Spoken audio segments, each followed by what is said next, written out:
ओम श्री परमात्मने नमः। सभी बंधुओं का हार्दिक अभिनंदन। अगर आप चैनल पर नए हैं तो चैनल को सब्सक्राइब करें, लाइक करें, शेयर करें और कमेंट में जय श्री कृष्ण जरूर लिखें। भगवत गीता आसान हिंदी भाषा में तीसरा अध्याय। तीसरे अध्याय में श्री कृष्ण अर्जुन को कर्म का महत्व, कर्म करते हुए कर्म के परिणामों और कर्म के फलों के प्रति कोई भी लगाव या इच्छा न रखने के बारे में बताते हैं।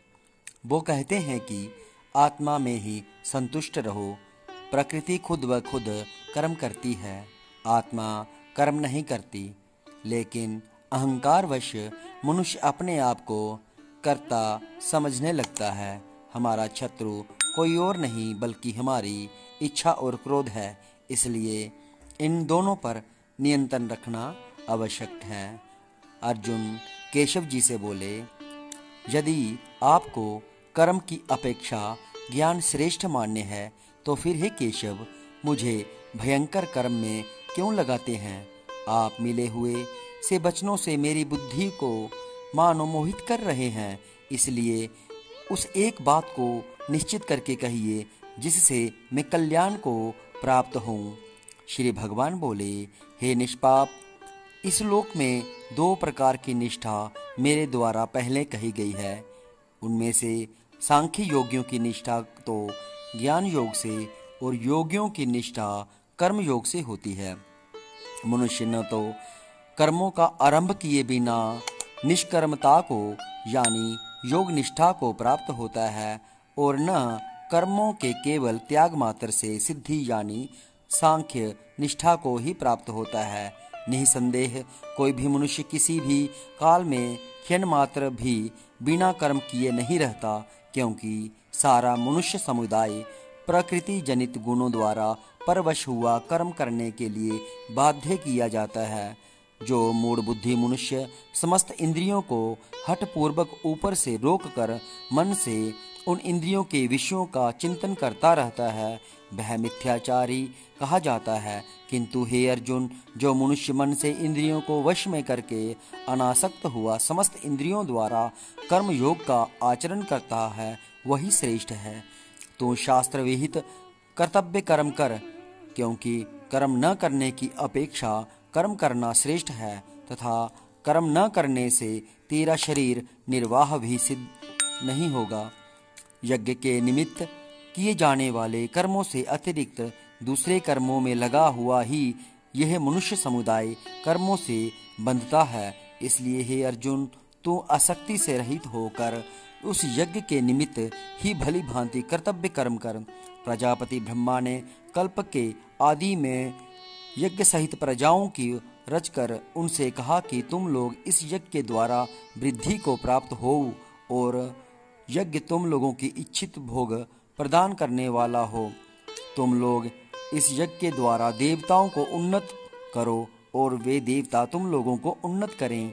इस प्रकार निस्वार्थ भाव से एक दूसरे को उन्नत करते हुए तुम लोग परम कल्याण को प्राप्त हो जाओगे।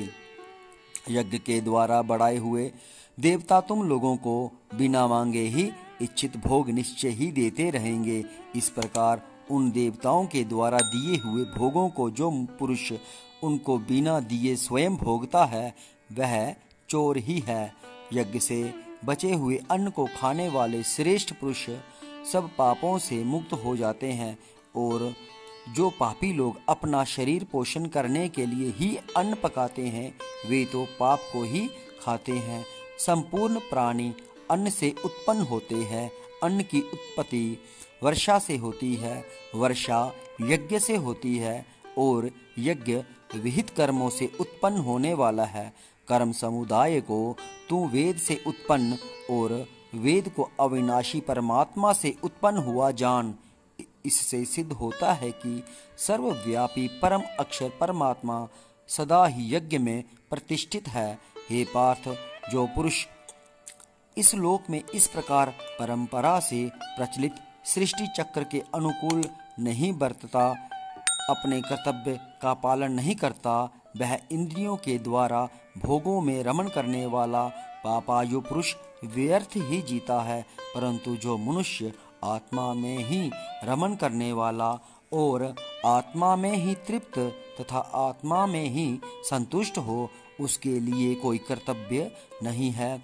उस महापुरुष का इस विश्व में न तो कर्म करने से कोई प्रयोजन रहता है और न कर्मों के न करने से ही कोई प्रयोजन रहता है, तथा संपूर्ण प्राणियों में भी इसका किंचन मात्र भी स्वार्थ का संबंध नहीं रहता। इसलिए तू निरंतर आसक्ति से रहित होकर सदा कर्तव्य कर्म को भली भांति करता रह, क्योंकि आसक्ति से रहित होकर कर्म करता हुआ मनुष्य परमात्मा को प्राप्त हो जाता है। जनकादि ज्ञानी जन भी आसक्ति रहित कर्म द्वारा ही परम सिद्धि को प्राप्त हुए थे। इसलिए तथा लोक संग्रह को देखते हुए भी तू कर्म करने के ही योग्य है, अर्थात तुझे कर्म करना ही उचित है। श्रेष्ठ पुरुष जो जो आचरण करता है, अन्य पुरुष भी वैसा वैसा ही आचरण करते हैं। वह जो कुछ प्रमाण कर देता है, समस्त मनुष्य समुदाय उसी के अनुसार बरतने लग जाता है। हे अर्जुन, मुझे इन तीनों लोकों में न तो कुछ कर्तव्य है और न कोई भी प्राप्त करने योग्य वस्तु अप्राप्त है, तो भी मैं कर्म में ही बरतता हूँ, क्योंकि हे पार्थ, यदि कदाचित मैं सावधान होकर कर्मों में न बरतूं तो बड़ी हानि हो जाए, क्योंकि मनुष्य सब प्रकार से मेरे ही मार्ग का अनुसरण करते हैं। इसलिए यदि मैं कर्म न करूं तो ये सब मनुष्य नष्ट भ्रष्ट हो जाएं और मैं संकरता का करने वाला हूं तथा इस समस्त प्रजा को नष्ट करने वाला बनूं। हे भारत, कर्म में आसक्त हुए अज्ञानी जन जिस प्रकार कर्म करते हैं, आसक्ति रहित विद्वान भी लोक संग्रह करना चाहता हुआ उसी प्रकार कर्म करे।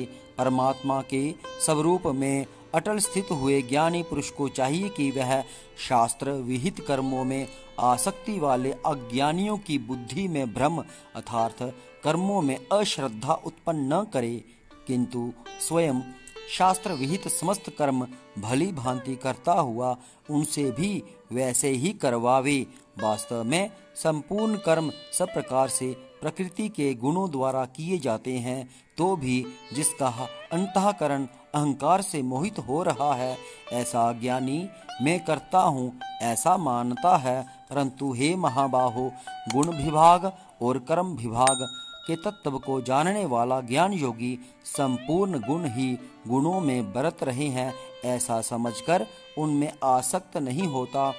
प्रकृति के गुणों से अत्यंत मोहित हुए मनुष्य गुणों में और कर्मों में आसक्त रहते हैं।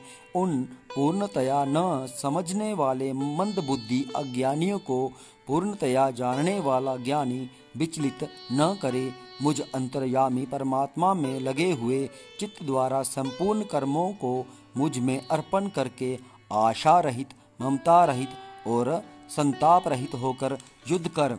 जो कोई मनुष्य दोष दृष्टि से रहित और श्रद्धा युक्त होकर मेरे इस मत का सदा अनुसरण करते हैं, वे भी संपूर्ण कर्मों से छूट जाते हैं। परंतु जो मनुष्य मुझ में दोषारोपण करते हुए मेरे इस मत के अनुसार नहीं चलते हैं, उन मूर्खों को तू संपूर्ण ज्ञानों में मोहित और नष्ट हुए ही समझ। सभी प्राणी प्रकृति को प्राप्त होते हैं, अर्थात अपने स्वभाव के परवश हुए कर्म करते हैं। ज्ञानवान भी अपनी प्रकृति के अनुसार चेष्टा करता है, फिर उसमें किसी का हठ क्या करेगा। इंद्रिय के अर्थ में अर्थात प्रत्येक इंद्रिय के विषय में राग और द्वेष छिपे हुए स्थित है। मनुष्य को उन दोनों के वश में नहीं होना चाहिए, क्योंकि वे दोनों ही इसके कल्याण मार्ग में विघ्न करने वाले महान शत्रु हैं। अच्छी प्रकार आचरण में लाए हुए दूसरों के धर्म से गुण रहित भी अपना धर्म अति उत्तम है। अपने धर्म में ही तो मरना भी कल्याणकारक है और दूसरे का धर्म भय को देने वाला है। अर्जुन बोले, हे कृष्ण, तो फिर यह मनुष्य स्वयं न चाहता हुआ भी बलात लगाए हुए की भांति किससे प्रेरित होकर पाप का आचरण करता है। श्री भगवान बोले, रजोगुण से उत्पन्न हुआ यह काम ही क्रोध है। यह बहुत खाने वाला अर्थात भोगों से कभी न अघाने वाला और बड़ा पापी है। इसको ही तो इस विषय में वेरी जान या दुश्मन जान, जिस प्रकार धुएं से अग्नि और मेल से दर्पण ढका रह जाता है तथा जिस प्रकार जेर से गर्भ ढका रहता है, वैसे ही उस काम के द्वारा यह ज्ञान ढका रहता है।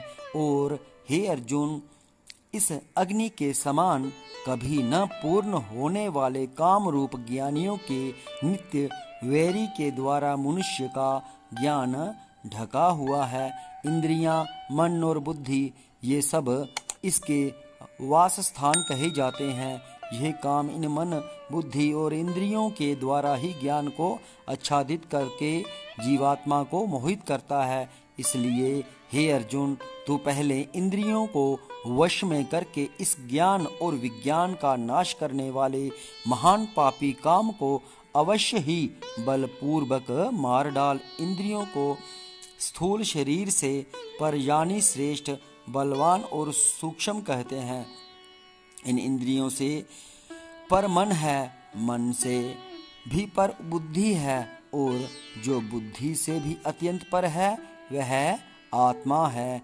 इस प्रकार बुद्धि से पर अर्थात सूक्ष्म, बलवान और अत्यंत श्रेष्ठ आत्मा को जानकर और बुद्धि के द्वारा मन को वश में करके, हे महाबाहो, तो इस काम रूप दुर्जय शत्रु को मार डाल। जय श्री कृष्णा। आज हमने श्रीमद् भागवत गीता के 3 अध्याय का श्रवण किया। सभी को जय श्री कृष्णा।